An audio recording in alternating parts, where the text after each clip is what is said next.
Over the last couple of months, Invincible has been stealing the superhero spotlight off of the Falcon and the Winter Soldier. People really enjoying this adult animated Amazon Prime original, and after releasing episodes every Friday, the first season has finally concluded right after they announced that they would be renewing it for another 2 seasons. So now that the season has concluded, I'm going to review the whole season and tell you what I thought about it.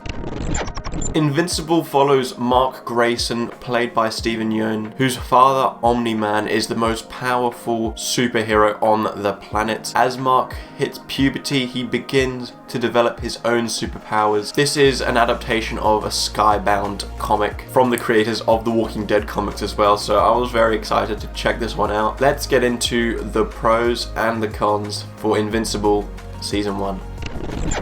As Marvel and DC have kind of changed the superhero genre in the film industry over the last few decades, some could say that the superhero genre is quite oversaturated. So other than those Marvel and DC movies or TV shows, you don't really feel like anything else will really make the cut. As I'm sure you've heard over the past few weeks, Invincible stands above a lot of the other superhero shows, especially the animated ones. Now, I have quite a few pros for this season, but because I don't like to include spoilers in my individual reviews, the season overall might come across as just something very familiar and what we've seen before, but there are some fantastic characters, some fantastic character moments, as well as some really great twists. But as I said, I have to be very brief with it as I don't want to spoil it. I mentioned this genre is oversaturated in superhero content. This series manages to find some wiggle room to tell a familiar story, but in a different way. We have very familiar tropes and characters with very familiar powers. You know, there's a lot of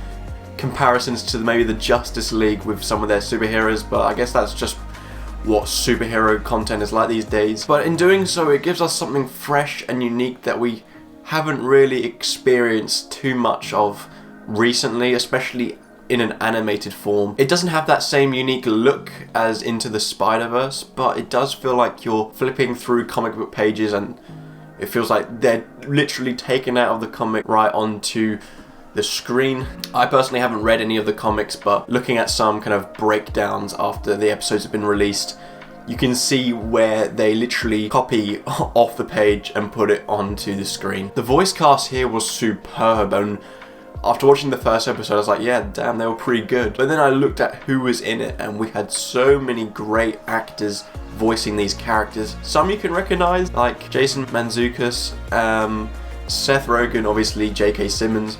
But then if you look into it, there's just so many great actors and actresses voicing these characters, and a lot of people who have been in The Walking Dead. I love the other Amazon Prime superhero show, The Boys, also adult rated. As much as that, you know, adult rating is great in there where it makes for some great action, it can overstay its welcome with some of the gore. It's really over the top sometimes and unnecessary. It kind of loses its effect and gets a bit annoying at times. Here, you know, many people agree with me. I was watching through the first episode and I was like, this isn't that adult rated, why did it need that? And then by the finale, my jaw was dropped. I don't say that a lot. Whenever my jaw drops, whenever it's been in a show, it's normally like towards the end of that show, so we've been with these characters for, you know, a couple of seasons, but I've never really had that effect where it happens on the first episode, so that really does say something about this show. But sorry, going back to that gore, it's really used well. You know, when they do use it, it is shocking with what they do, and not just because, you know, it's actually shocking, but the way it's used to make a point or for the character's use, it's,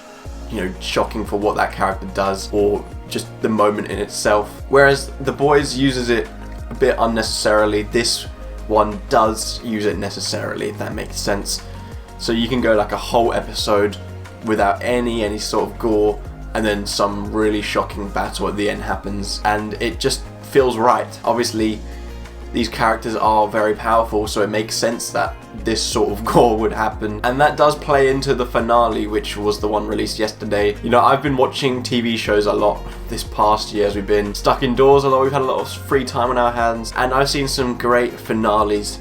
But in terms of recently released finales of shows, this is one of the best ones I've seen recently. The two Marvel Disney Plus shows, they've had kind of disappointing finales, but this one absolutely nails it, and I'm glad that they have renewed it because I'm really excited to see what they do with it.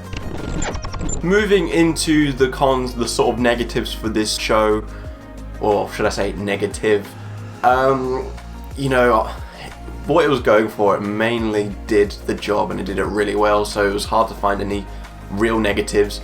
But one thing which did kind of get on my nerves a bit was Zazie Beetz' character. She was constantly being annoyed or moaning, and it was justified, but just the amount that does happen, especially once you get towards the end of this season, it gets really tiresome and frustrating because it just goes on and on and on. And as I said, it's justified from bad decisions from Mark Grayson, but it got to a point where it got really repetitive and I began to dislike Zazie Beetz' character Amber. But yeah, that was only the real problem I had with it. Maybe they could have toned that down a bit, done not as much focus on that character, I'm not sure. But yeah, other than that, the show was great. So those were my pros and cons for Invincible Season 1. I think that's 2 out of 2 successes for Amazon Prime with their original superhero shows. I don't know, they might have done something else that I missed, but as of what I can recall at the moment, they've started something really, really great in this genre, something which stands out a bit. In terms of my rating for Invincible Season 1, and I guess Invincible overall for now, is I'm going to give it an 85%. So for comparison, that's the same rating I gave to WandaVision. So that is a really solid score, and I'm sure it's only going to improve upon that in the seasons to come. Let me know down below what you thought of Invincible and if you're excited for Season 2 and 3. In my previous video, I did cover the upcoming Marvel movies and rank them by my excitement, so if you want to check that out, that will be up in the corner here. It's quite a long one, so I'm not expecting you to watch all of it if you do, but any sort of view on it is appreciated, as well as I'm appreciative of you viewing this one, and if you want to do just a little more, which I'd appreciate, good like and subscribe, that would be fantastic. But anyways, I hope you did enjoy this show, and I hope to see you in my next video.